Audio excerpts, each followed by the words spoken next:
Hey, what's up, peoples? It's your boy PC Williams, man, coming to y'all once again on a great Monday. Hope everybody had a great weekend, had a great day at work. So, y'all know why we here. Let's get right to it. Well, as y'all know, ESPN came out with a poll of all the top college football national champions over the last 21 years. I got the list right here. Man, I gotta tell you, like rearranging this list and doing my own top 21, I got to tell you, man, it was difficult. So I don't envy whoever had to do it first, but it was a great task. It was a great assignment to really go back and look at these teams and really appreciate how great they all were. Just from an individual standpoint and a team standpoint. So I did a little rearranging, a little spring cleaning, summer cleaning. So I rearranged the list to what I feel like I believe is the top 21 teams of the past 2 decades. So for those of y'all who didn't see the article, read the article. I'll go back over it. Number one, they had the 2005 Texas Longhorns, led by Vince Young. Number two was the 2008 Florida Gators. Number three, 2001 Hurricanes. Number four, 2013 FSU Seminoles. Number five, 2004 USC Trojans. Number six, the 2011 Alabama Crimson Tide. Number seven, 2012 Alabama Crimson Tide. Number eight, 2015 Alabama Crimson Tide. Number nine, 2009 Alabama Crimson Tide. Number 10, 1999 Florida State. Number 11, 2017 Alabama National Championships, the current national champions right now. 2016 Clemson Tigers come in at number 12. The 2000 Oklahoma Sooners come in at number 13. Number 14, the 2014 Ohio State Buckeyes. Number 15, Auburn Tigers. Number 16, 2003 USC. Number 17, 2003 LSU Tigers. As you all know, they both want to share the national championship, so it went both ways, USC and LSU. Number 18, the 1998 Tennessee Volunteers. Number 19, 2007 LSU Tigers. Number 20, the 2006 Florida Gators. And number 21, the 2002 Ohio State Buckeyes. So that's their list. That's what they think. That's how they feel. Whatever. To say the least, I disagree. But hey, it was some great teams on here. I feel they got some of them right. Some ranked way too high. Some ranked way too low. So I'm going to give y'all the real list right here. So I'm going to start from the bottom, work my way up. All right. Number 21, I got the 2002 Ohio State Buckeyes. Personally, I feel like they was gifted a national championship. I just feel like Miami Hurricanes were the better team. They should have won that game. They actually did win the game. They stormed the field, confetti falling. They were national champions, and the game got called back on. Some bogus pass interference, but that what they called. The game kept going. They won the game. I think Maurice Claret played for that team. Had a great year. But I just feel like they was awarded a national championship. Now they won nevertheless. You still gotta go out there and play the game, and you still gotta go out there and win. So, I just feel like they went out there and won the game, but from 1 to 21, they're definitely number 21. So, number 20, the 2000 Oklahoma Sooners. It wasn't the most talented team that Bob Stoops had. It's kind of crazy all the talent he's had there. Adrian Peterson, Sam Bradford, DeMarco Murray, Trent Williams, man, Gerald McCoy, just a bunch of great players come through there. But this team he won with in 2000, not his best team, but a bit of an overachieving team, but nonetheless got the job done. 1998 Tennessee Volunteers, come up at number 19 on my list. They pretty good team, but they did beat the Florida State Seminoles, which was a great team. Led by Lavernius Coles and Peter Warwick and the crew, man. So, got to give them credit for that. I just feel like if they played each other, I don't know, 10 times, that Florida State team would win 9 times. So, I got Tennessee Volunteers at number 19. Pretty good team, but, I think the other 18 teams are, a lot better than they are. So, all right. Number 18, the 2007 LSU Tigers. That was Les Miles, only championship at LSU. I think their defensive line that year, Glenn Dorsey, man, Eugene Francois, Tyson Jackson, man, just that defense was just nasty, man. Then, offensively, they just pretty much, do your job, don't lose the game kind of mindset offensively. So I just feel like that team was just a workman's team. They did lose twice, in dramatic fashion. They lost to Darren McFadden and they lost to Felix Jones and Darren McFadden, the Razorbacks that year. Lost to Kentucky. They had Andre Woodson, who was a Heisman Trophy candidate that year, but nonetheless should have won that game. So they lost 2 games. A 2-loss national champion. That's not something that we're going to see probably ever again. Even with the new college football playoff, we're not going to see a 2-loss national championship team. But nonetheless, they were pretty good in their own right, man. So number 17, the 2006 Florida Gators. As you all know, that team was led by Chris Leak. Tim Tebow came in and played sparingly. It was Percy Harvin's freshman year. I think it was Brandon Spike's freshman year. A lot of those great guys on that 2008 Florida championship team that y'all go see, way later on in my list. That was their freshman year. So, I just feel like that team, the 2006 Florida Gators, were a good team.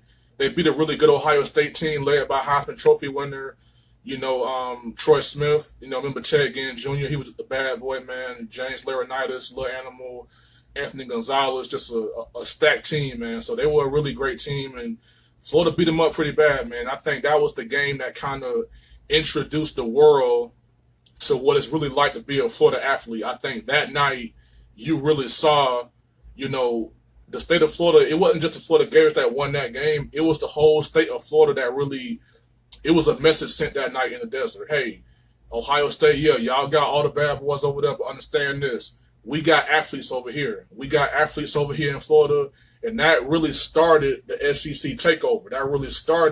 That changed everything. That game changed a lot, from recruiting to supremacy to how you think, okay, do I want to go and recruit, the popular receiver up north where everyone know and love, or do I want to go and get the best receiver in Miami, or in somewhere in Florida or somewhere down south? It kind of changed the recruiting mindset. Like, hey, maybe the athletes we're looking for are in Florida. Maybe we need to stop looking for these, blue chips up here in Ohio and Missouri. Let's just go down there in Florida and get the best players. It really changed the landscape in terms of recruiting.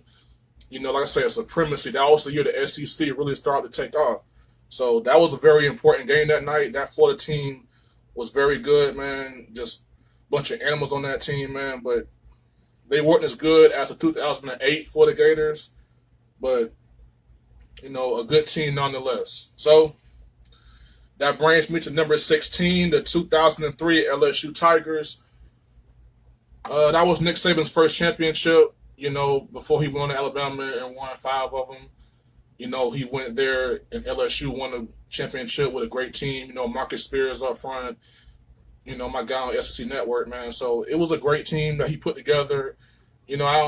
I say between that team and 2007 LSU team, very similar, similarities in terms of, scheme and, the way they play the game. I also think Ryan Clark, from the Pittsburgh Steelers was on that team as well. So pretty good team. I think it was a great coaching job by Nick Saban. I thought, did a really good job of, coaching that team. So I got number 16 in 2003 LSU Tigers. So let's go over my list real quick here. Number 21, I had the 2002 Ohio State Buckeyes. Number 20, I had the 2000 Oklahoma Sooners.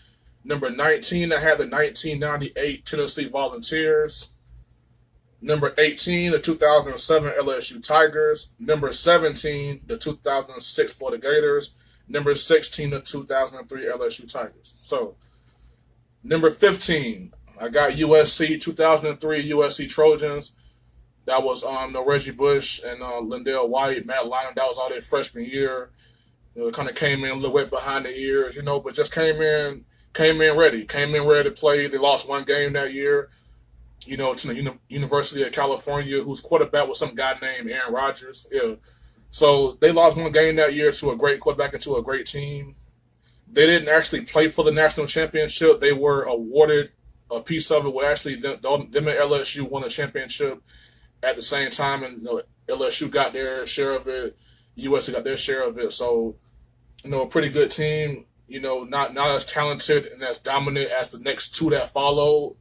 But definitely got to give some love to Pete Carroll and the squad, man, that year. Just really putting USC on the map, and that really started their little domination right there for that little time period. So, like I said, number 15, I got the 2003 USC Trojans. All right, now we get real, baby. Number 14, the 2017 Alabama Crimson Tide. And that's the current national champions right now, the defending national champion, Crimson Tide. This year, Alabama, they're always stacked. They're always got the best players in the country. But this year, it was a lot of adversity. Players weren't as good as the guys before them. I think from a talent standpoint, this was Nick Saban's probably his least talented team, just from man to man all the way down the board. Still was great talent all over the place. Deron Payne went first round. Minka Fitzpatrick went first round. Ronnie Harrison should have been a first rounder, go playing for the Jaguars this year. Mack Wilson coming back next year. Just a whole bunch of great guys in that defense. Offensively, Calvin Ridley went first round. Jalen Hurts coming back. Tua Tagovailoa coming back. So we got a good little young squad coming back to make us better each year. But I just think this year was more of a great coaching job by Nick Saban, more so than Alabama just straight dominating everyone. I just think it was a tough job for Nick Saban. You pretty much lose your entire team to the draft the previous year, and you got to rebound like that. And for him to go out there and win a national championship, that was just, a great coaching job by Nick Saban. So I think he did a great job coaching that team this year. So, like I said, it's the least talented team that Nick Saban had. But, nonetheless, it's a championship team on this list. Number 14, 2017 Alabama Crimson Tide. Number 13, the 2010 Auburn Tigers. Now, that team was a great team. Cam Newton had arguably, if you're talking about just a single year, like 1 year of playing, just 1 year of playing college football, Cam Newton had probably as good a year as you can have. Undefeated, national champion, just everything, man. Just kind of just ran through the whole league that year, man. So they did beat some great teams, man. They gave LSU their only loss of the year. They beat Alabama. That was a big game. 23 was a 24-point comeback. Cam Newton, as you all remember, scored with like 21 something points in a row, won the game, ran around the whole stadium with his hand over his mouth. Just a iconic moment. Not so iconic if you one of us. So, but it was definitely probably the toughest loss I ever saw as an Alabama fan was that game. But Cam Newton had a great year, man. Just really put the team on his back. He had a really good team around him as well. Nick Fairley, as you all know, hasn't quite had a good NFL career, but there is no doubt he was the most dominant player on the defensive line in the country that year. So they also had great talent at running back, Michael Dyer, Ontario Williams. Defensively, it was just a pretty good team. Gene Chizik, not a great coach, but just a great year for that team. Cam Newton just pretty much put that team on his back and just kind of ran off with it, man. So, all right, number 12, the 2012 Alabama Crimson Tide. This team, to me, was probably the most balanced, because for so long it's always been, running backs and great defense, and that's what Alabama's always been. So, but this team was very balanced. It was Amari Cooper's freshman year. He just came in like wow, like just gangbusters, man. Him, T.J. Yeldon, Landon Collins, you know, Clinton Dix, you know, just C.J. Mosley, just Aaron Hubbard, you know, D. Milner, just a great collection of talent, you know, and so balanced. You know, you had Kevin Norwood, was a fifth-year senior at receiver, you know, was a great mentor to Coop. You know, you had Christian Williams, could return punts, kickoffs, and catch. You had a two-headed monster in Lacey and Yeldon. You had the best O-line in history of the college football. You know, you had Barrett Jones, Chance Warmack, you know, Anthony Steen, DJ Fluker, Cyrus Quanjo. You had Mike Williams at tight end. You just had a complete, you know, balanced squad, you know. So I think that was probably Nick Saban's, you know, most balanced team in terms of just pure dominance. You know, they did lose Johnny Manziel, who had a great year, was the first freshman to win the Heisman Trophy Award. You know, had some close calls at LSU. I'll never forget that game.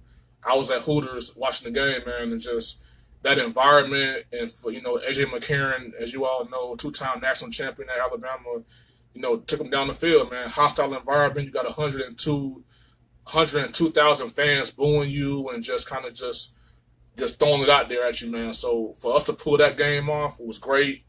You know, it was a great game. That kind of was the biggest win that year for us because we did lose that next week to Texas A&M and Johnny Manziel. So that game kind of helped us get to the national championship game. We had a close call against Georgia in the SEC championship game, a game we probably could have lost too. So that team dealt with a lot of close calls, a lot of, you know, had to really pull some games out. So, you know, with that being said, I think this team was probably Nick Saban's second best team in Alabama.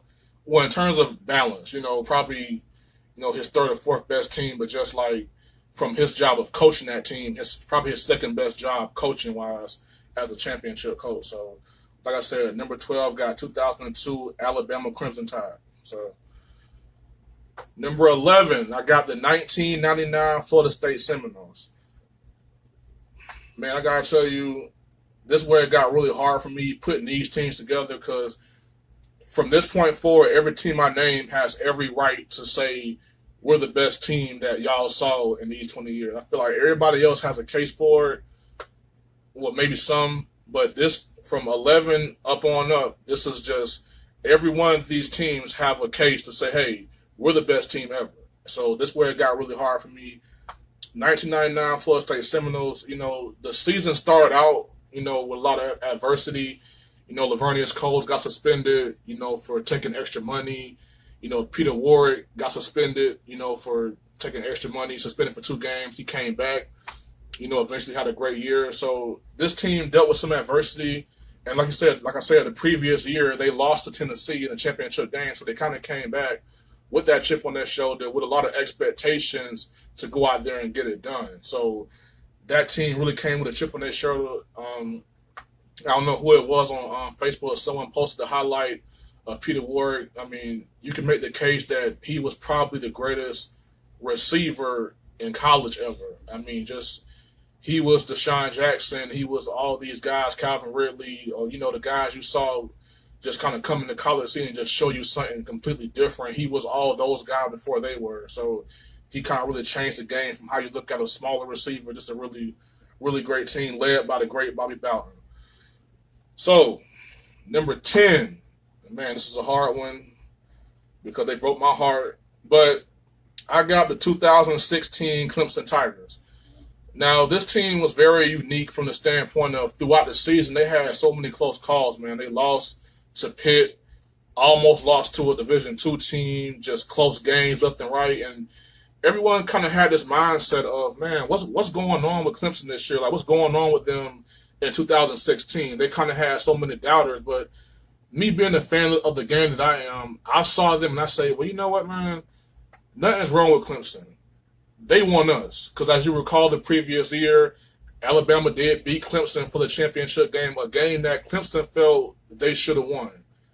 You know, but Bama made all the right plays, you know, in that game, as we'll detail later on in my list about that team that beat Clemson. But this Clemson team, I got them at number 10. On this list, they were ranked kind of low. I felt just way too low, man. Number 12. And I just felt like, man, like number 12, that's just kind of I mean, I'm only got them 2 spots higher, but just number 10 will suffice. They could be a lot higher on my list, but I feel like these other teams were just simply better than they were.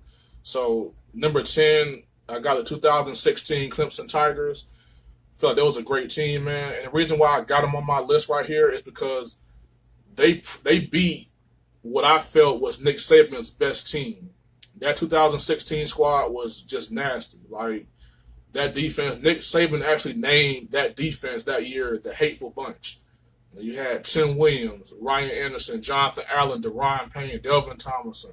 You had Rashawn Evans, Reuben Foster, man, like Eddie Jackson, Minka Fitzpatrick, just offense, Ridley, Ardarius Stewart, man, Bo Scarborough, Damian Harris, Jalen Hurts freshman year at quarterback, man. It was just like Cam Robinson at left tackle, just a loaded squad. Probably Nick Saban's best, most dominant team.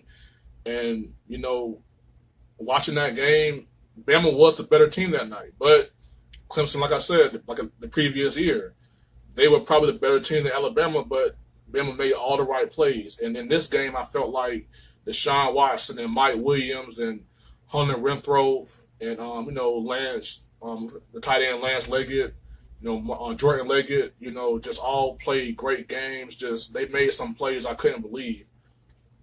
Just so many great catches, so many just out of nowhere kind of touchdowns happening. So it was just meant for them to win that night. But overall, I think 2016 Clemson Tigers, it's number 10 team, just a great team. Probably not as talented as the rest of these guys on the squad, just from that standpoint. But number 10 will suffice for them because I feel like they beat Nick Saban's best team. And they, through all the adversity, only had one loss. They blew out Ohio State in that semifinal game, 31-0. So, here we are. So, number 10, that's the Clemson Tigers. They beat Nick Saban's best team. So, number 10. Number 8. This is where I did some rearranging, man. Number 8, the Texas Longhorns. I got them number 8 because of this reason. I feel like people are putting, so much stock into one performance. Vince Young played a hell of a game that night against USC. He had a hell of a season. He had a great season. I wouldn't necessarily say this Texas team was a great team. Now they had great players, Jamal Charles, Brian Arakpo, Cedric Griffin, just some great guys who end up being great pro guys. So I definitely, got to show them some love, but they had them number 1 on this list. I couldn't put them ahead of these teams right here because I feel like in the game head to head they would lose to the 2001 Hurricanes. In the game head to head, with the 2004 USC Trojans, they lose. The 08 Gators, they'll lose that game. The 2001 2011 Alabama team, they'll lose that game. So I just think all these teams ahead of them would have beat them. Hell, I think there are some teams below them that could beat them in the one game, brawl for it all. So Vince Young was special that night in the Rose Bowl. It made him a household name, but I think it's just a little too much being given to Vince Young off of that one night. And he had a great season. Probably should have won the Heisman. That was Reggie Bush Heisman year, But, I just think we're giving Vince Young too much love for that one night. Yeah, it was a big upset. USC was the king of the hill at the time. So, but let's not get so carried away by one performance. So let's not get Vince Young all up there. That was one night and that was one season. He had a good NFL career. I thought he got a bad deal in Tennessee and everything kind of went bad for him there. So I definitely got to give Vince Young some love at number 8. He definitely did his thing that night and that year. But number one of all time, no, I think we're just being a prisoner of that moment. It was a great moment. I mean, hell, they did a football life about it. They did a football life documentary about that one game. So that's how great that game was. That's how great Vince Young was. So, much love to Vince Young. But, hey, number 8 is where you stand, bro. So, number 7, the 2009 Alabama Crimson Tide. That was Nick Saban's first championship at Alabama. led by Heisman Trophy winner Mark Ingram, who had a special year. His backup at the time was Trent Richardson, who was just as good as he was. That was Julio Jones' sophomore year. Had a great offensive line that was intact. Defense led by Marcel Darius, Terrence Big Mount Cody, Roro, Randall McClain, and Kareem Jackson, Javier Arenas, Mark Barron. I mean, just a stacked team, man, from top to bottom, offense and defense. It was a great year for Nick Saban, because the previous year they were undefeated going into the SEC championship game, and they lost to the eventual national champion, the Florida Gators. Then they went to the Sugar Bowl and got beat kind of bad by Utah, and everyone was kind of like, oh, it wasn't a one-year wonder. And I'll never forget, being in college, a lot of my friends were Florida Gator fans, and we watched that 2008 championship game, against Florida with Alabama. And, I said to some of my friends, I said, you know what? Nick Saban, he's got something going on down there in T-Town, man. He building something really good. They're not quite ready yet. Florida was a great team at that time. As y'all see, I ain't even mentioned them yet. I still got some teams to go before I get to that team. So, Alabama played a great Florida team that came up short. It wasn't their time. But I say, you know what? They're going to win some championships here in these next few years, man. They're going to be really good. And everyone thought I was kind of crazy for saying that. But hey, the joke's on you. But like I said, man, that was a great team. From top to bottom, probably not as talented as, the other Alabama teams I'm going to mention here on this list. But definitely, Nick Saban's first championship, that team really, they broke down the Florida dynasty. They killed the Florida Gators dynasty and built their own off the remains of it, and they're still growing. So, Alabama for right now, they're the king of the world. They own college football, but the team they beat to get there was that Florida Gator team that had the country right here for those couple of years. So they knocked down a great dynasty and built their own off of those broken ashes. So this was a foundation kind of team. Alabama, I thought Nick Saban did a great job that year. Like I said, it was Mark Ingram's first first Heisman Trophy winner. Well, it was Alabama's first champion or Heisman Trophy at their school history. It was their first championship since '92. So it was like I wouldn't say a rebuild year, but definitely laying a new foundation for the future for Alabama. So number 6 is the 2011 Alabama Crimson Tide. As you guys see, Alabama is very popular on my list. I mean, for crying out loud, they did win 5 national championships over these last 2 decades. So I'm not being biased. I'm just showing love where it's at, man. So 2011 Alabama Crimson Tide. That was by far Nick Saban's best defense. In my opinion, the best defense we ever saw in college football history. That defense was just loaded, man. Courtney Upshaw, Dante Hightower, Josh Chapman, man, Jesse Williams, just, oh my God, just Dre Kirkpatrick, Mark Barron, Robert Lester. Offensively, that was Trent Richardson, his Heisman, hopeful year. He fell short behind RG3 and Andrew Luck. But nonetheless, he had better numbers than Mark Ingram did when he won his Heisman. So it was a great year for Trent. It was AJ McCarron's first year starting, so it was kind of like just run the ball with Trent, play great defense, get out of here. And that defense was legendary, man. They led the country in points, total defense, scoring, passing, rushing, everything. They just led the country in that. So gotta show some love to Alabama on that, man. Probably the best defense that I ever saw in my life.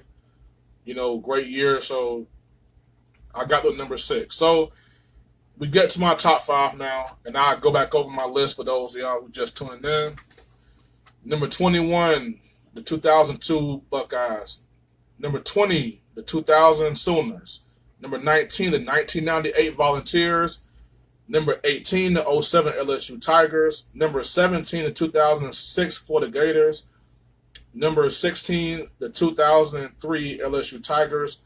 15, the 03 USC Trojans. Number 14, the 2017 Alabama Crimson Tide. Number 13, the 2010 Auburn Tigers. Number 12, the 2012 Alabama Crimson Tide. Number 11, the 1999 Florida State Seminoles. Number 10, 2016 Clemson Tigers. Number 9, the 2014 Ohio State Buckeyes. Now, I actually did skip the Buckeyes at number 9. That was my fault. I do have the 2014 Buckeyes at number 9. I did miss that. That's my fault. I got the number 9. I just felt like just from this standpoint was probably one of the greatest teams that we're probably going to forget about in about 10 years. But that was just a great run they had. They had an early season loss at Virginia Tech. Ended up winning every game after that. As you all know, Zeke Elliott, running back for the Cowboys, that was his sophomore year. He really just became a household name. Ran for 220 against Wisconsin in the Big Ten Championship, ran for 230 on Nick Saban's defense in the Sugar Bowl, and ran for 246 against Oregon in the national championship game. Just a great team. Keyshawn Johnson nephew, Mike Thomas was on that team. Devin Smith, the burnout receiver. Defense, Joey Bosa. The secondary was just riddled with, first round draft picks. Eli Apple, Marshawn Lattimore, just a great team, man. So I did miss them, but they are number 9, on my list. So now, my top 5. The 2013 Florida State Seminoles. I got them number 5. They were undefeated. It was Jameis Winston became the second, freshman to win the Heisman behind Johnny Manziel. They went undefeated that year, had a great squad. Jameis Winston, Devontae Freeman, Kelvin Benjamin on defense, Telvin Smith, Timmy Jerrigan, Jalen Ramsey. I mean, just all these names I just said are Pro Bowl players right now in the NFL. So just a great team. Didn't lose a game. As a matter of fact, no game was even close, but the national championship game, which they drove down and won the game as time expired. But just a mop-up job from game 1 to the championship game where they had to pull it out at the end. Jameis had a great year, one of the greatest years I ever saw a quarterback have. Just incredibly efficient, dominant defense. I got him number 5 on my list, man.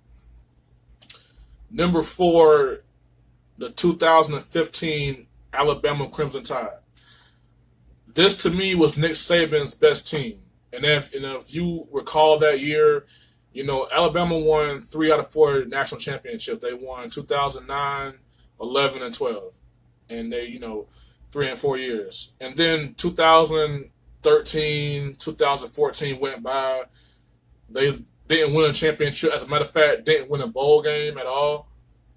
And everyone kind of just said, maybe it's over. Maybe Nick Saban has run his course. Maybe Nick Saban just needs to go sit down somewhere. Maybe he's just not that great anymore. And then they came out, early in that year, lost a game to Ole Miss at home in Bryant-Denny Stadium, had 5 turnovers that led to, Mississippi scoring off 5 turnovers off of them that night. So I just think this team got hit right in the mouth, and for a program that was winning championships to go 2 years without winning the championship, and then to start out 2-1 and have losing in week 3, not week 7 or something like that later on down the road, but to lose that early and lose that bad, it kind of got everybody off the bandwagon. But the next week they played Georgia, and they killed them. 38-10 in Athens, and that just started a run that was just unprecedented, man. They reclaimed themselves as the best team in college football. They just took out ranked team after ranked team, man. Just took out Georgia, took out Arkansas, took out Texas A&M, took out LSU. As a matter of fact, that was the game that Derrick Henry pretty much took the Heisman from Leonard Fournette. Leonard Fournette had the Heisman all but one that night. Well, until that night. He got there in Alabama, they shut him down, man. 19 carries, 31 yards. Derrick Henry had 36 carries for 230 yards and 3 touchdowns, and that pretty much changed the season and the Heisman race, because after that, Derrick Henry won the Heisman after that. So That was Nick Saban's best team, man. The defensive line that year, everything just changed. Like Nick Saban just really kind of. That was the year where I said, you know what, that's the greatest college football coach ever because he was struggling. You know, the spread offense that kind of caught up to him. Everybody started to kind of figure out how to attack these great defenses with, running quarterbacks who could throw and run. So it was kind of out there. Okay, this team can be had, and this team had a lot of pressure on their shoulders, a lot of expectations, some failures that they had to be held accountable for that other teams wasn't. So it's like this team had so much pressure. So it was like the 2015 Alabama Crimson Tide. They had the legacy of their program and Nick Saban in their hands, and they just ran with it, man. And just like I said, they took out Clemson in the national championship game. I feel like Clemson was probably the better team talent-wise, but Bama just made so many great plays, man. The Kenyon Drake kickoff return for a touchdown. Eddie Jackson getting that interception when it was 14-7 and Clemson was driving. That was a big play. Derrick Henry that night, another 36 carries, 150 yards, 3 touchdowns. O.J. Howard, Mr. Big Game O.J. Howard, 5 catches, 205, 2 touchdowns. So Alabama made all the right plays. They made all the right, plays to win the game. So this, to me, was by far Nick Saban's best team. No doubt in that whatsoever, man. So 2015 Alabama Crimson Tide. Number 3, the 2008 Florida Gators. I mean, you can make the case they're probably the greatest team ever, but I just got to say they're number 3 behind my first 2 I got right here because I feel like as great as that team was with Tim Tebow and Lewis Murphy and Aaron Hernandez, the Pouncey twins, Cunningham, Dunlap, Spikes, Hayden, Major Wright, Ahmad Black, just talent all over the place, man. Just Urban Meyer's greatest team, just one of the great teams ever, man. A dominant team, had a high scoring offense that scored something like 600 points. Had a shutdown defense that held everybody to like 100 and something points. Then you get to the championship game against Sam Bradford in the Oklahoma offense that at that time was literally averaging 50 points a game. And you spot them 14. And I mean, they just was dominant from top to bottom, man. They beat Alabama in the SEC championship game. So this was a great team, man. They did lose an early season game to Ole Miss. That was a Tim Tebow, I promise speech. He said it on that day, and that definitely just took off, man. So it was a great team, dominant team. Oh my God, I forgot Percy Harvin was on that team. I mean, just amazing team from top to bottom, man. So number 3, I got the 2008 for the Gators. Number 2, the 2004 USC Trojans. That was Reggie Bush sophomore year, Lindell White sophomore year. Matt Leinart was the Heisman Trophy winner that year. They were just they was dominant, man. I mean, defensively, Ray Maluga, Clay Matthews, Brian Cushion, man. Just offensively, Lindell White, Reggie Bush, Dwayne Jarrett, Steve Smith, Matt Leinart slinging that thing, Dominique Williams, over there playing ball, man. So it's just like they just had a great squad. They were so dominant, just ran over guys. I mean, everyone talks about Reggie Bush. Lindell White was their leading rusher that year. And Reggie Bush was a do-it-all back. And, of course, the next year he won the Heisman, which he eventually gave back because of, off-the-field issues and everything like that. So, number 2, I got the 2004 USC Trojans. Great team, man. Dominant team, but they would definitely lose to this next team on my list, as I'm pretty sure every team on this list will lose to this next team on my list. And that team, ladies and gentlemen, 2001 Miami Hurricanes are the number 1 college football team over the past 2 decades.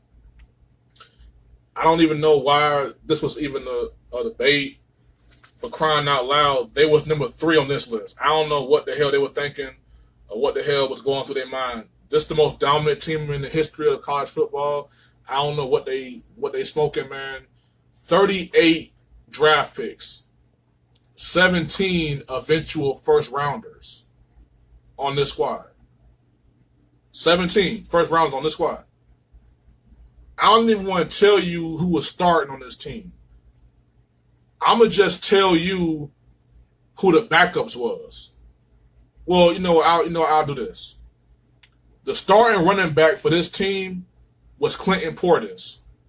His backup was Willis McGahee. His backup was Frank Gore. At receiver, they had Andre Johnson. At tight end, Jeremy Shockey. His backup was Kellen Winslow Jr. At safety was Ed Reed. His backup was Sean Taylor. You had Antrell Rowe playing special teams. You had Vince Wilford, Brian McKinney, DJ Williams, Jonathan Vilma. Just a loaded team. 38 future draft picks on this team. 17 first rounders. Think about that. Their third string running back, Frank Gore, has 14,000 yards rushing in the NFL, and he was a third string running back. Like, this is not a debate, people. Like, I mean, I love Alabama. That's my favorite college football team. I mean, I can't name an Alabama team that can beat this team. I can't. I can't name one Bama team on this list that can beat this team. I just can't find it. I can't. Sean Taylor was going to be, he probably still is considered one of the top 5 safeties to ever play in the NFL history. He just played special teams on this team. This team was loaded. Loaded, man. So, number 3 on this list, that's almost damn near an insult, but they're number 1. No debate from here. Like I said, they would destroy every team on this list. Only team I even give a shot to. I mean, honestly, I probably would give the 2008 Gators a shot just because of how they play offense. They can score some points. You know, as far as the Bama teams, I would probably, put the 2015 squad against them. I don't see either one of those teams winning, but they'll have a shot. No one on this list is beating the 2001 Miami Hurricanes. Not happening. So, like I said, that was a tough task for me, man, redoing these top 21 teams. But, I definitely embraced the challenge. So, like I said, that's my list. 2001 Hurricanes, baby. It's the greatest team, the greatest college football team over the last 20 years. To me, they're the greatest college football team ever assembled. So, that ends that. So, I want to turn my attention right now. I mean, as you all know, I'm a Cowboys fan, but I want to touch on a former Cowboy. I have some things on my chest I want to get off about a former Cowboy. This been kind of brewing for a while on my part. Just kind of want to get things out there about him. Dez Bryant. Dez Bryant, as you all know, was cut by the Cowboys. He ended up being the all-time franchise leader in touchdown catches. I think he's 3rd in receptions, like 4th in yardage, something like that. So, one of the all-time great Cowboys. It's a shame it had to end, as you all know. His production dropped. Body kind of failed him a little bit. But, I'm going to get into some things here. First of all, the great Bob Marley always said that before you point your finger at me, make sure your hands are clean. So what I'm going to do, I'm going to clean my hands. I'm going to wash my hands, and I'm going to give Dez Bryant tough love. But like a great coach always told me, things are never as good as you think they are. And they're never as bad as it may seem. Reality is somewhere in the middle. I think this quote applies directly to Dez Bryant, because here is how bad everything seems. Well, yes, Dez Bryant is nowhere and yes. No, Dez Bryant is not the same player he was 3-4 years ago. Yes, he has lost a step. Yes, he has some drops this year.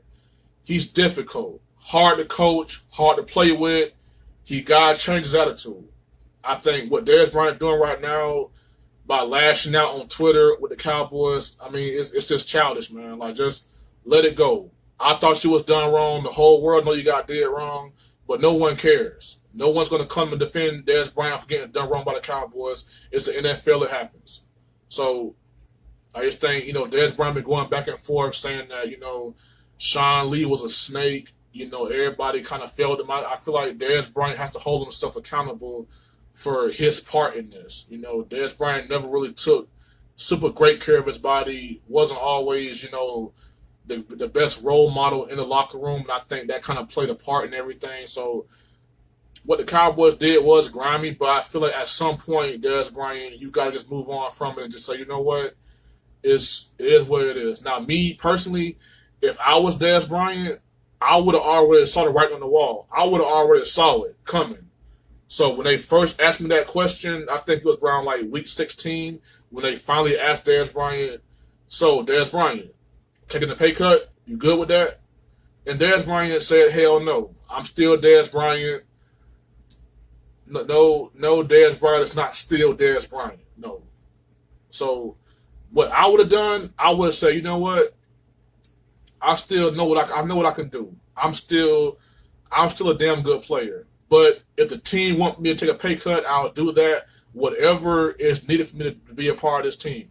And Darius Bryant right there, if he would have just said that, that would just put Darius Bryant in a whole new spotlight. Okay, he understands he's falling off. He wants to earn his money back. But instead he says, I'm still Darius Bryant, no pay cut, which I don't blame the guy. Because, the owners, they're quick to give you the money and they want it back just as fast. So, hey, get your money, Darius. I don't blame the guy. Whatever. So, but yeah, Darius Bryant is hard to coach, hard to play with, hard to deal with. He's very volatile, very, emotionally unstable at times. But hey, I mean, that's what it was. And he's always been that way. So, for us to just say it's a problem now, but hey, he didn't do himself any favors by continuing to be that way and not learning from his past mistakes. So, but the downfall of Darius Bryant, I really want to really get to this. Like, where did it start? Because I'm sitting here wondering, like, man, where did it all go wrong for Darius? So, 2014, Darius Bryant, man, he was on top of the world. I mean, best wide receiver in the game. Cover of Sports Illustrated, cover of Rolling Stones. I mean, think about the history of the world, man. Like, not everybody get on Rolling Stones. He was on Rolling Stones cover after 2014. Everybody was doing this. Everybody was throwing the X up, man. He was on top of the world. But then he got a big fat contract and things just kind of went sideways. So now here's where I feel like I've held Darius Bryant accountable, but here's where I feel like I get into this. Reality is somewhere in the middle. So I already said, Darius Bryant, you're not as good as you may think you still are, or as great. But you're not as bad either. Now, here's the reality of the situation. 2015, first game of the season, the first year under his brand new contract he got. Darius Bryant breaks his foot. It's called a Jones fracture. That was the second time in his career he did that. That really set Darius Bryant back because he broke his ankle, had surgery, came back way too early, kind of re-injured it, put more pressure on himself. It was a lost year. 2015 was a bad year for my Cowboys. As a matter of fact, thank God for that year. That's how we got Zeke. So it was a bad year completely, man. So, Darius Bryant broke his foot. Romo pretty much whole career was over after that because he tore his shoulder again. Tore his back up again. So it's like that was just a bad year, a lost year. 2016, Dak Prescott's rookie year. Darius Bryant has a busted kneecap, misses 3 games. The Cowboys win those 3 games without Darius Bryant. Then that's when all the talk started. Darius Bryant, is he worth the trouble still? Has he lost his step? That's when all the conversation started to become the conversation. But nonetheless, Darius Bryant still had a okay year, missed 3 games. Had 800 yards receiving on like 50 catches, 8 touchdowns. So not a horrible year, not a great year, not top 5 receiver, top 10 receiver year, but he did ball out in that playoff game against Green Bay. Had 8 catches, 132 yards, had 2 touchdowns. So had a good playoff game, and that kind of got everybody to think, okay, maybe Dez Bryant ain't going nowhere. Maybe he still is Dez Bryant. I don't know. We'll see. We'll see if he is still Dez Bryant. So here's my issue with Dez Bryant and how I feel like the media has kind of created this narrative of him being this bum. Everyone, including Shannon Sharp, Skip Bayless, Max Kellerman, Nick Wright, Chris Carter, everyone loves to point out the fact that Dez Bryant was targeted 132 times. Okay. That's a lot of targets. That's a whole lot of targets. He only caught 69 passes. That's not good. But according to my stats that I looked up, Dez Bryant dropped the ball 6 times. Dez Bryant had 6 drops. So that's 69 balls he caught, and 6 of them he dropped. So that's 75 balls that hit Dez Bryant's hands. Can someone explain to me what happened to the other 57 balls? Dak Prescott, to me, is not a great quarterback. He's not a great thrower of the football. And this whole notion that Dez Bryant can't run routes or Dez Bryant can't get open, that's false. Go on YouTube and YouTube a film video. It's a film breakdown from an ex-wide receiver of Dez Bryant running routes, getting open, and Dak Prescott not hitting them. It also shows video of Dez Bryant being covered and Dak Prescott forcing the ball to him. So I feel like it wasn't all Dez Bryant's fault. He's been in the league 8 years, 531 catches, 7,459 yards, and 73 touchdowns in 8 years. Like I said, the Cowboys' all-time leader in touchdown catches. So he's not a bum like the media is trying to portray him to be. And another thing, the great Skip Bayless, who I'm a fan of, Skip Bayless said Dez Bryant led the league in drops. That's false. Dez Bryant was 5th in the league in drops, behind Marquise Lee, Demaryius Thomas, Julio Jones, and Jimmy Graham. Wow.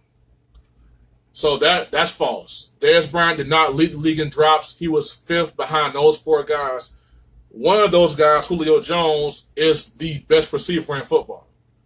So, but hey, I feel like the media has ruined Dez Bryant by showing the same. If you watch ESPN and Dez Bryant comes up, whenever a player is being talked about, I don't even care if it's for an arrest. They got arrested. They're showing highlights. Like, they're showing this player catching touchdown passes and doing great things. But when Dez Bryant's name comes up, you see the same 5-6 plays of him fumbling against Seattle, dropping the ball against Washington. You see the same little 5 plays about Dez Bryant. So I feel like the media has had a role in bashing him and kind of making other teams not like him. I feel like, hey, if you think Dez Bryant's a bum, you think he's not a great player no more, that's what's up. That's whatever, man. But if Dez Bryant is a bum, let's break down why that's untrue as well. Last year, a washed-up Dez Bryant gave you 68, 838, and 6 touchdowns. I'm going to give you the names of the receivers that Dez Bryant outperformed last year. Amari Cooper. He's a great receiver, great young receiver, but washed-up Dez Bryant outperforms him. Alshon Jeffrey got a brand-new contract. Dez Bryant had more catches and receiving yards than Alshon Jeffrey. Jordy Nelson got a brand-new contract. Dez Bryant outperforms him. Sammy Watkins got a brand new big old fat contract. Dez Bryant outperformed him. Crabtree, brand new contract. Dez Bryant outperformed him. Jimmy Graham, brand new contract. Dez Bryant outperformed him. Allen Hurns, Dez Bryant replacements. Dez Bryant outperformed him. So, and I'm gonna put this in a context for y'all. Dez Bryant would have been the leading receiver for the Philadelphia Eagles. Well, if that was the case, then he would be Alshon Jeffrey, right? Because Alshon Jeffrey was the Eagles' leading receiver last year. They won a Super Bowl. They got a championship ring because of Alshon Jeffrey being what he was. But the numbers say that Dez Bryant was better than Alshon Jeffrey last year. So why is it that Dez Bryant is a bum and Alshon Jeffrey is a brand new, highly paid receiver? I mean, for crying out loud, Alshon Jeffrey, you got outdid by a washed-up Dez Bryant. All these guys got paid. Sammy Watkins got paid. Hell, the Cowboys wanted to cut Dez Bryant to pay Sammy Watkins. And Dez Bryant, at his absolute worst last year, was better than Sammy Watkins. But he got paid. Jimmy Graham is a bum. He got paid.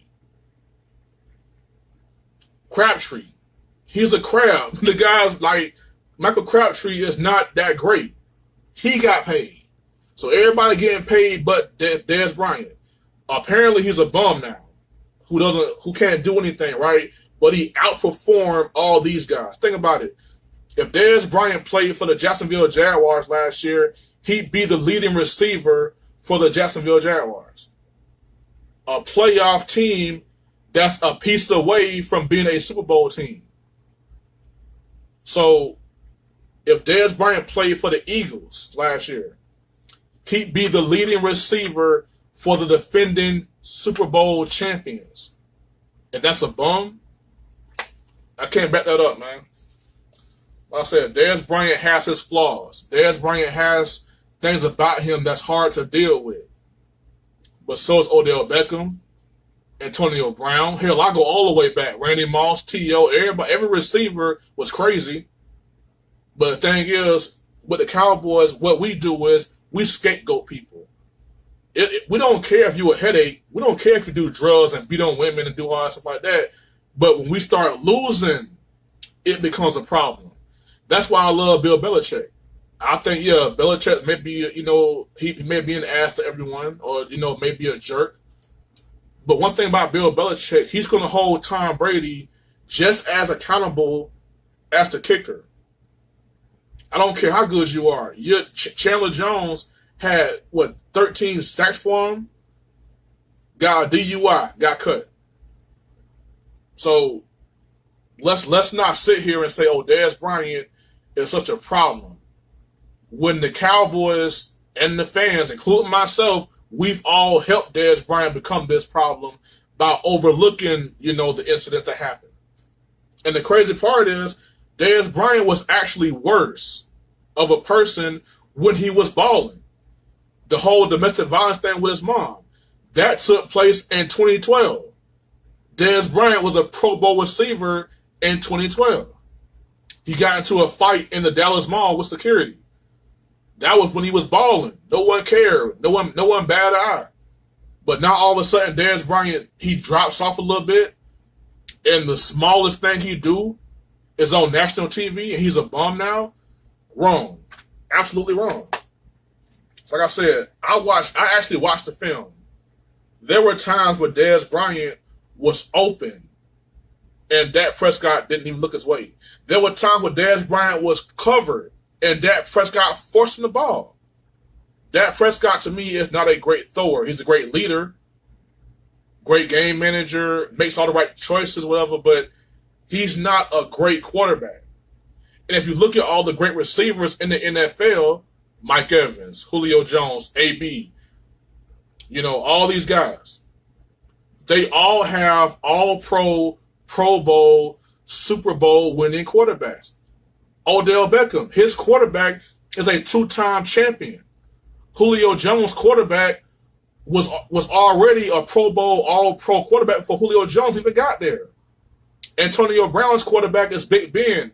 He was sending guys to the Pro Bowl every year. Mike Wallace, Antonio Holmes, Hines Ward, before AB. So all these great receivers, Mike Evans has Jameis Winston as a quarterback. So all of the great receivers have great quarterbacks. You take away Dez Bryant's soulmate, you take away Dez Bryant's Matt Ryan or Dez Bryant's Big Ben, guess what? This what you get. We don't know what Julio Jones would look like without Matt Ryan. We don't know what AB is going to be without Big Man. We don't know what Odell is going to be without Eli. We don't know that. We don't know how great Mike Evans is without Jameis Winston. We go find out, though. We're about to find out how great he is without Jameis Winston. So I think Dez Bryant has gotten a bad rap. He's earned a lot of it, but he doesn't deserve all of that, man. Like, come on. Like, he didn't lead the league in drops. That's a lie. You know, and it's funny how when Dez Bryant gets cut, that's when Sean Lee and everyone must say, okay, well, he was very difficult. Oh, really? But when they ask you that same question during the season, you say he was great to play with. Great leader. Great person. So I just think Dez Bryant, if I was Dez Bryant's like manager or agent, I would say, Dez, shut the hell up. Just shut the hell up, Dez. Quit talking. Let them talk. And every time you're asked a question, you just say, I want to do what's best for my team and my family and my future. You just quit talking. Quit tweeting. Shut the hell up, Dez Bryant. Quit talking. Because if you had played your hand right, Dez Bryant, then you'd be America's biggest victim right now. But no, the Cowboys and everybody in the media is taking shots at you because they know you will respond. They know you're going to come say something about it. So if I'm Dez Bryant, I love you, Dez, but shut up, man. Quit talking. Let them say whatever about you, man. You just answer the questions the right way. You don't go down low with them. They want to blast you on TV. You take the higher road, you know? And it hurts me to see that Dez Bryant hasn't been signed yet, really? So a guy with 73 career touchdowns ain't got a place on nobody's team? Jaguars could use Dez Bryant. You know, it's a lot of great teams out there that's just one piece away. I think Dez Bryant would fit in great with the Jacksonville Jaguars.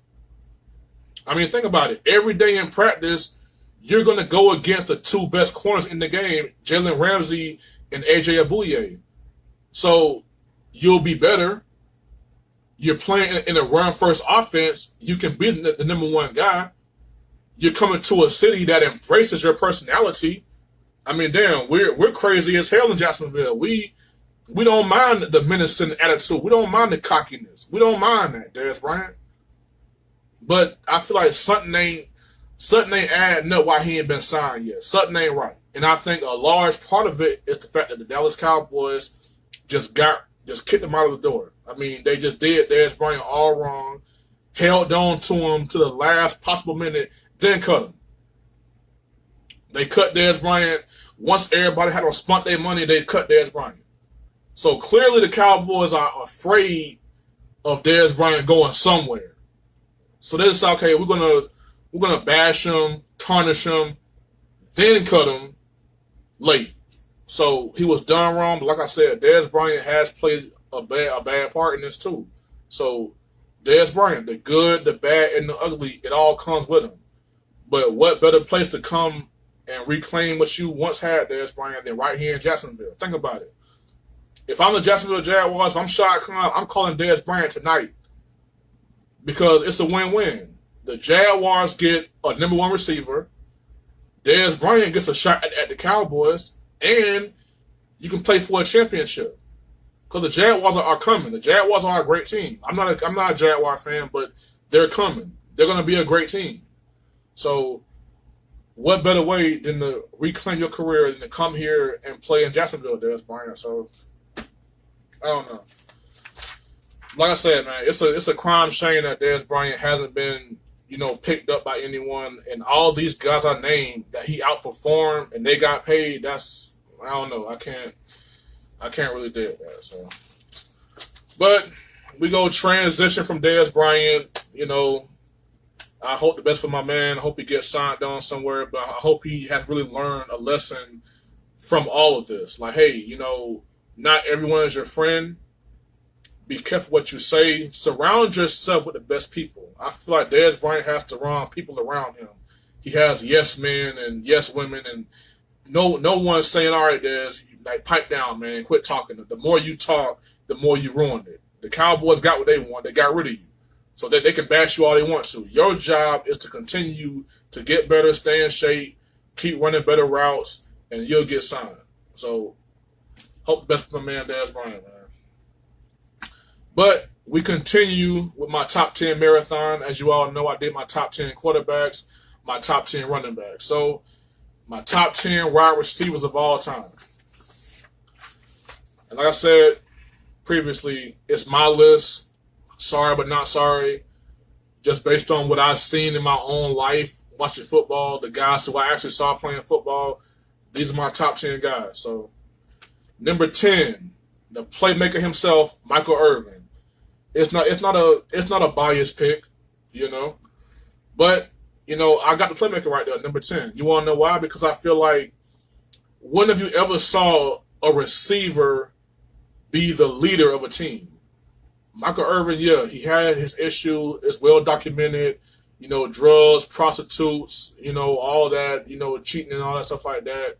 Yeah, he was a bad boy off the field. But on the field, in the locker room, in the weight room, on the practice field, game field, championship Sunday, this the guy you want. Like Skip Bayless say, he's the guy you want in your foxhole, man. So, 11,909 yards on 750 catches, 65 touchdowns. As you all know, his career got cut short. He broke his neck in, I think it was 1999, 2000, broke his neck. Wasn't the same after that, had to retire. So, I mean, you kind of left wondering what if. So, but all in all, 3-time champion, a college champion, a Hall of Famer on both levels. I mean, it don't get no better than playmaker, man. And besides, he played in a run-first offense where he was not really the primary guy. It was Emmitt Smith running the football. So back then, you know, it wasn't let's spread him out and sling it around a whole bunch of times. So he played in a very condensed, very basic offense where there wasn't a whole lot of passing and all that stuff like that going on. So he did what he could do with what he had. So for that, my man, Michael Irvin, number 88, number 10. Number 9, I got Pahokie's very own Anquan Bolden. To me, in my opinion, is the toughest receiver to ever play the game. Before I mention a stat about this man, let me tell y'all a story. In 2008, the Cardinals, the year they got the Super Bowl, Anquan Bolden went across the middle, and the Jets, I think Eric Smith, hit him right here. Broke his jaw. Just shattered his jaw. It was nasty, man. I think Kurt Warner said he wanted to retire after that. You know, it was just a nasty scene, you know, just horrible, man. This man had surgery, came out of surgery, refused all medication. He didn't want no pain medicine, no Vicodin, no Percocet, none of that. He refused all pain medication. And in 2 weeks, was back on the football field. And his very first pass was the very same pass that he broke his jaw on. A slant across the middle.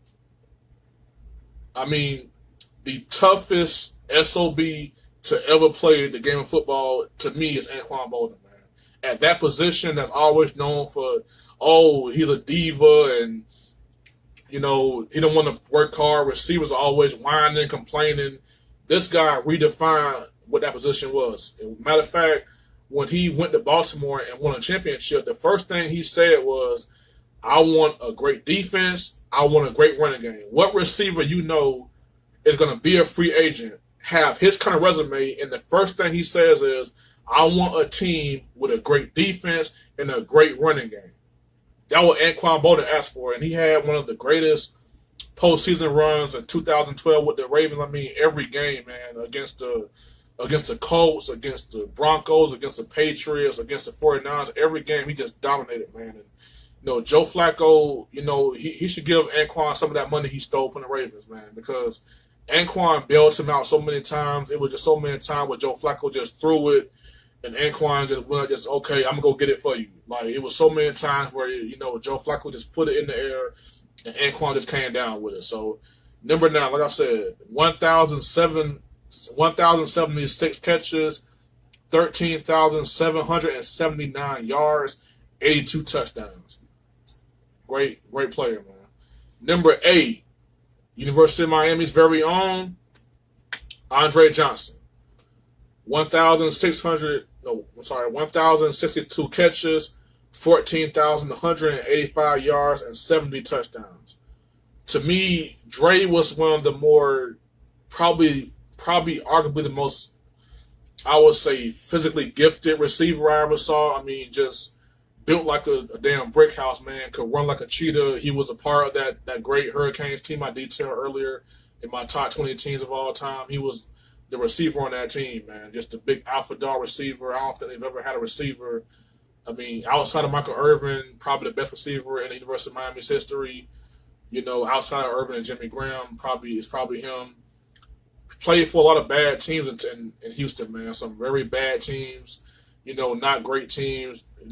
For so long there, he was all they had, you know. And then he got Aaron Foster, and they kind of made a good little run back to back in the playoffs. I mean, they did beat just the Bengals, but you know, that's not Andre's fault, man. Played for so many bad teams. Never really had that great quarterback, you know, that he could depend on like all the other great receivers had. So I got him at number 8. I think he, you know, if he's not retired, he's heading for it, man. I think he should be a Hall of Fame, but you know how they would do receivers, man. So I hope to see Dre in the Hall of Fame, but you know, I know how they do, man. But like I said, Andre Johnson, number 8. Number 7, CC, Chris Carter. Now, I'm not a real big fan of Chris Carter as a sports commentator. I think he's very biased, very bitter sounding, very, you know, contradicting, very, you know, he just do too much, man. And I'm not a real fan of his commentary, you know, on First Things First. But as far as being a receiver, I mean, arguably the greatest route runner we ever saw. Probably had the best hands. I mean, you gotta think about it. He played a role in the development of probably 2 of the best ever, and that's Randy Moss and Larry Fitzgerald. You know, Randy Moss came in, Chris Carter took him under his wing. You know, had him come down there to Florida and live with him, trained with him, worked out with him, showed him how to be a professional. Early on in his career, Larry Fitzgerald was a ball boy for the Vikings. You know, Chris Carter, you know, took him under his wing. Show him the whole route tree, how to run routes, how to play ball and everything. So, you know, as a ball player, it's no debate, man. He's a great receiver, top 10 all time. And what he did for Randy Moss and Larry Fitzgerald is just amazing, man, because I really feel like without Chris Carter, those 2 guys probably don't reach their full potential. So in that regard, I think he was great as a mentor, great receiver, great hands, route running. Just, I mean, from a technical standpoint, like, you know, just like, you know, taking away the physical gifts and just like route running, just the fundamentals of it, it doesn't get any better than Chris Carter, man. So number 6, it was a hard one because it was between 2 guys that were teammates and played with Peyton Manning. So I said, you know, I'm gonna go with the guy that, you know, I felt was just a better receiver, and that's Reggie Wayne. I got Reggie Wayne over Marvin Harrison because I feel like this. Reggie became Peyton Manning's go-to guy, even with Marvin Harrison still being there in his prime. You know, at the end of the day, 1,070 catches, 14,345 yards, and 82 touchdowns. I mean, a great career by Reggie Wayne.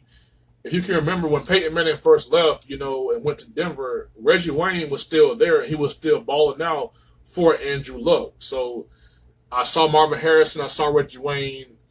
They both benefited greatly from Peyton Manning, but I think the better receiver of the 2 was Reggie Wayne. I feel like Reggie Wayne was the better route runner, better, you know, just tougher guy, tougher to cover. Marvin was great in his own right, and he's not in my top 10 list because I feel like, you know, I don't want to, you know, him and Reggie were great players. They played in a certain era.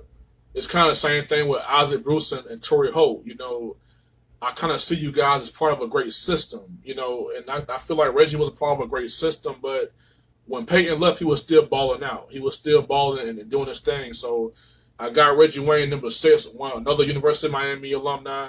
You know, that just lets you know how great that Miami team was. I mean, I ain't even got to number 5 yet, and already I just said Irvin, Andre Johnson, Reggie Wayne, 3 Hurricane receivers, and I ain't even got to my number 5 yet, or number 6, or number 5 yet. So number 6, I got Reggie Wayne.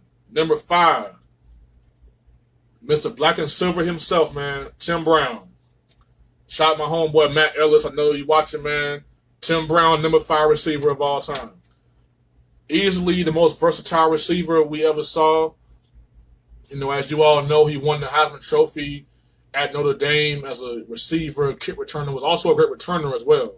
You know, very versatile, could run all the routes, run reverses, you know, all kind of just different things. So from a versatility standpoint, I feel like Tim Brown really kind of laid the foundation for the, you know, the Deshaun Jacksons of the world who can, you know, catch and receive, you know, the Steve Smiths like that, you know. So he really kind of laid that foundation as being, okay, you guys can really, you know, do more than just receive, you know, receive and, you know, kick return, punt return. So all around great player. Like I said, 1,094 catches, 14,934 yards, and 100 touchdowns.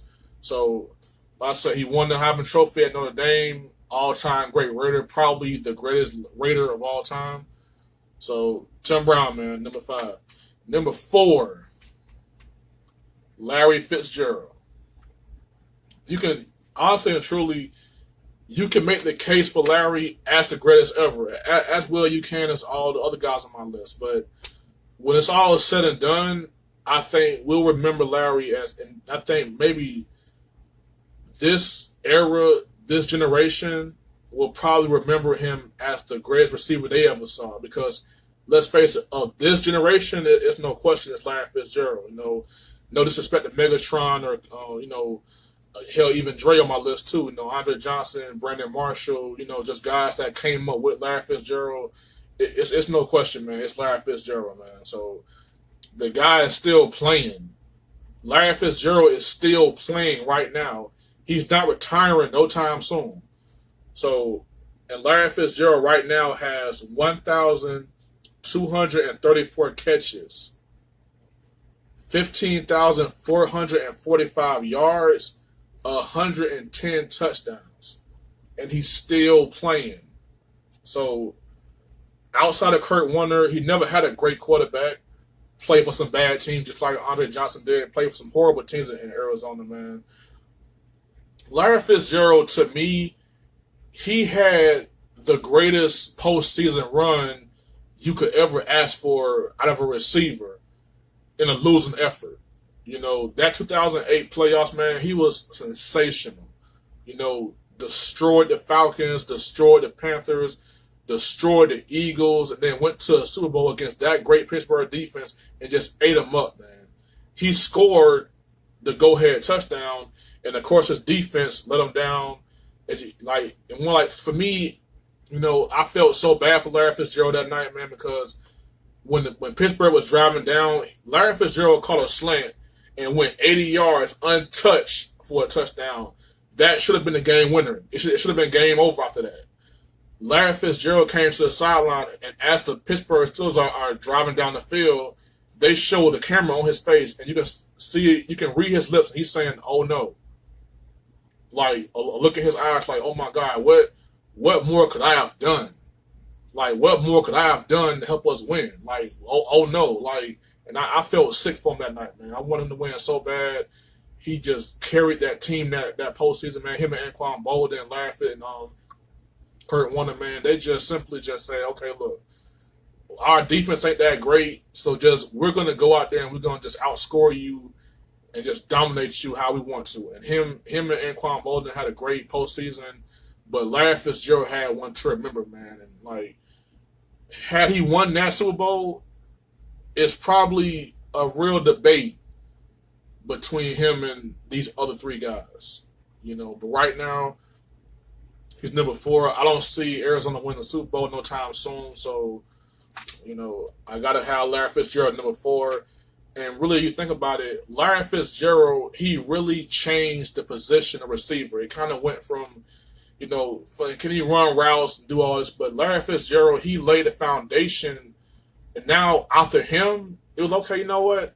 maybe I don't need a skinny route runner. Go get me a big 6'4", 6'5" guy that's gonna win the jump ball. And that's what Larry Fitzgerald does. You put it up there, he's coming down with it.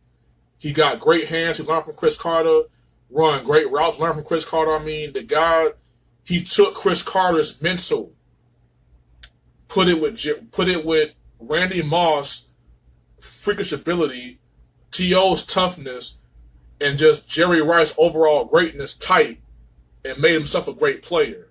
So he's number 4 on my list. Like I said, he laid the foundation for Megatron, for Dez Bryant, for Mike Evans, that big receiver that, just throw it up to him. Just throw it to him. He'll get it for you, man. Just go throw it up to him. So he changed the game in that regard. So number 3 receiver on my list. Number 3, Randy Moss. I got Randy Moss, man. He's easily the most talented receiver we ever seen. I mean, 982 catches, 15,292 yards receiving, 156 touchdowns. That's just sick. That's sick. I mean, the guy could run a 4.3 and jump out the gym. You couldn't cover Randy Moss. It wasn't nothing you can do about it. Just forget about it. If Randy Moss is on you, if you're reading the back of Randy Moss' jersey, forget about it. It's over. You're not catching him. He's too fast. The ball's in the air. You're not going to get it. So just give it up. The guy was so great that when we were playing ball, me, my cousin Bo, Lawrence, Daniel, we used to all play ball in the street. IDs from 27th Street all the way down to Miss Daisy house. And we basically played 4 hard. You had 4 downs to get to the touchdown.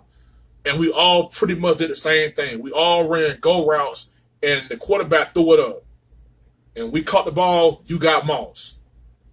Randy Moss set a childhood trend. You had kids going around saying, hey, you got Moss. Hey, you got Moss. Randy Moss just changed the game. I got to call him out, though. Didn't always play hard. At times I feel like he quit on his team. I can't roll with that. But hey, when you're great, you're great. I can't take it away from Randy Moss.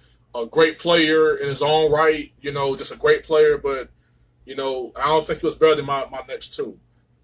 Like I said, he holds the NFL record for receiving yards in the season. Remember when he got with Tom Brady, man, it was for those 2-3 years, like, I don't think I ever saw a receiver play that great. And I don't think I ever saw a quarterback play that great. So what Randy Moss did, what Randy Moss did with Tom Brady in 2007 was sensational. And I don't think we'll ever see that kind of production from a quarterback and receiver ever again. Randy Moss is a prime example of this is what happens when you give a Hall of Fame receiver a Hall of Fame quarterback at that point in their careers. You get complete destruction. And to Randy Moss' credit, he did score the go-ahead touchdown in that championship against the Giants. But thanks to Eli Manning and David Tyree and Plaxico Burress, that was null and void. So at number 3, I got Randy Moss. Number 2, I got T.O. I got Terrell Owens. Now, T.O., to me, he wasn't as talented as Randy Moss, but he was an overachiever, and he did so much more than Randy Moss. T.O. was more versatile. He could run better routes. Let me read these numbers for y'all. 1,078 catches. 15,934 yards. 153 touchdowns. One of 3 players, only 3 players, Deion Sanders, Todd Hendricks, and Terrell Owens, are the only 3 players in NFL history to make first-team All-Pro for 3 different teams. I mean, talk about toughness. This dude played in the Super Bowl with a broken leg, a broken fibula. The Eagle doctors could not clear him. He was not cleared to play. He had to sign a waiver that says, if I go out here and I break my leg again, y'all not liable for it. The man played in the Super Bowl with a legit broken leg. The man had a plate and screws in his fibula. 8 catches, 122 yards. This man was an animal that night in Jacksonville in that Super Bowl. So, didn't not one thing about Randy Moss, I always say, didn't always play hard. T.O. did play hard. For all the BS that has been said about him, and I was pretty hard on T.O. in my second podcast when I called him out for not going to the Hall of Fame. But hey, T.O.'s a grown man. He can do what he want to do. He's still an all-time great to me. I think it'll be blown over in about a couple of years, but who knows, whatever, man. But for all the BS, this guy never took a playoff, never took games off. He was a great teammate all the way to the bitter end. In terms of playing hard for your teammates. Me as a teammate, I've played with guys that were selfish. I played with guys that were, full of themselves, had egos, and hell, I had an ego myself. So, but if you go out there and you give me your all, I'll look past all that BS, because football is a tough game. It's a physical game. It's a high-strung game. It's for men, not boys. So there's gonna be personalities. There's gonna be clashes. So I don't hold that against T.O. for being what he was. I don't hold it against him. I just think he should go to the Hall of Fame speech and just kind of bury the whole hatchet and just call it a day. But he didn't do it. I called him out on it. But hey, he's still T.O. He's still an all-time great, man. So he's number 2 on my list. Whew. Number 1. I gotta sip something for this.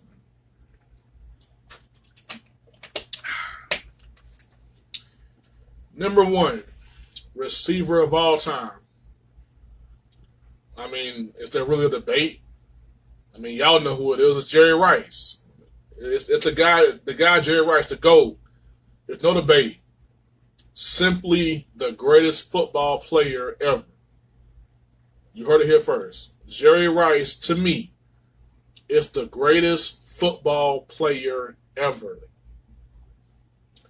Let me read these numbers for y'all. 1,549 catches. That's 1,549 catches. 22,895 yards.